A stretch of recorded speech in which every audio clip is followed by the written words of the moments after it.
एक छोटे से गांव में एक गरीब लेकिन ईमानदार लड़का चिराग रहता था। चिराग का परिवार बहुत मेहनत करता था, लेकिन गरीबी उनका पीछा नहीं छोड़ती थी। उसका सपना था कि वह अपने माता पिता के लिए बेहतर जीवन लाए। चिराग रोज जंगल से लकड़ियां काटता और उन्हें गांव में बेचता। हालांकि वह गरीब था, परंतु उसका दिल बहुत बड़ा था। एक दिन चिराग जंगल में लकड़ी काटने गया। अचानक उसे झाड़ियों के बीच से सुनहरी चमक दिखी। उत्सुकता से उसने वहां झांक कर देखा तो उसे एक पुरानी जादुई बांसुरी मिली। बांसुरी पर सुंदर नक्काशी की गई थी, जो किसी साधारण बांसुरी की तरह नहीं लग रही थी। चिराग ने जैसे ही बांसुरी को छुआ, चारों ओर ठंडी हवा चलने लगी। उसने बांसुरी को हल्के से फूंका और तभी अचानक एक चमकदार रोशनी के साथ एक जादुई परी प्रकट हुई।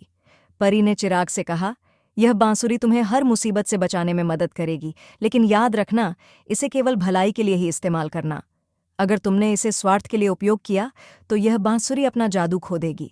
चिराग ने परी से वादा किया कि वह हमेशा बांसुरी का सही इस्तेमाल करेगा। कुछ दिनों बाद गांव में भयंकर सूखा पड़ गया।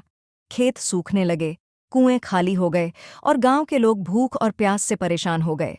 चिराग को अपनी जादुई बांसुरी की याद आई। उसने गांव वालों को इकट्ठा किया और उन्हें मदद का भरोसा दिलाया।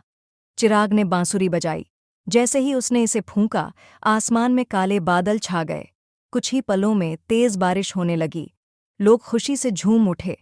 खेत हरे भरे हो गए और गांव में खुशहाली लौट आई। गांव का मुखिया, जो बहुत लालची और स्वार्थी था, यह सब देखकर जलने लगा।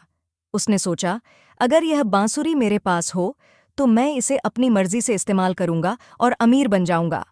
मुखिया ने चिराग को अपने घर बुलाया और कहा, तुम बहुत अच्छा काम कर रहे हो, यह बांसुरी मुझे दे दो, मैं इसे और अच्छे कामों में इस्तेमाल करूंगा। लेकिन चिराग ने साफ मना कर दिया। मुखिया ने गुस्से में कहा, अगर तुमने बांसुरी नहीं दी तो मैं तुम्हें गांव से निकाल दूंगा।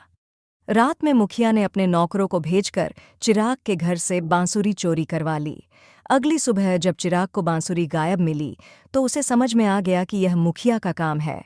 मुखिया ने बांसुरी का उपयोग अपने स्वार्थ के लिए करना शुरू कर दिया। उसने बांसुरी बजाई और सोना चांदी मांगा। शुरुआत में उसकी चाल काम कर गई, लेकिन जैसे ही उसने और अधिक मांगने की कोशिश की, बांसुरी ने बजना बंद कर दिया। अचानक परी प्रकट हुई और गुस्से में बोली, तुमने बांसुरी का गलत इस्तेमाल किया है। इसे केवल भलाई के लिए दिया गया था, लेकिन तुमने इसे अपने लालच के लिए इस्तेमाल किया। अब इसका जादू खत्म हो गया है। मुखिया ने डरकर परी से माफी मांगी। परी ने कहा, तुम्हें अपनी गलती का पश्चाताप करना होगा। मुखिया ने चिराग के घर जाकर उससे माफी मांगी और बांसुरी लौटा दी। चिराग ने बांसुरी परी को लौटा दी और कहा, अब मैं इसे और नहीं रखूंगा। मेहनत ही असली जादू है और मैं अपनी मेहनत से ही सब कुछ हासिल करूंगा। परी ने चिराग की ईमानदारी और नेकदिली देखकर उसे आशीर्वाद दिया। उसने चिराग के घर में खुशहाली और समृद्धि का वरदान दिया। गांव के लोग भी चिराग से प्रेरणा लेने लगे और मेहनत और ईमानदारी की राह पर चलने लगे। यह कहानी हमें सिखाती है कि मेहनत और ईमानदारी से बढ़कर कुछ नहीं। लालच हमेशा बर्बादी का कारण बनती है, जबकि भलाई और सच्चाई का रास्ता हमेशा सफलता की ओर ले जाता है।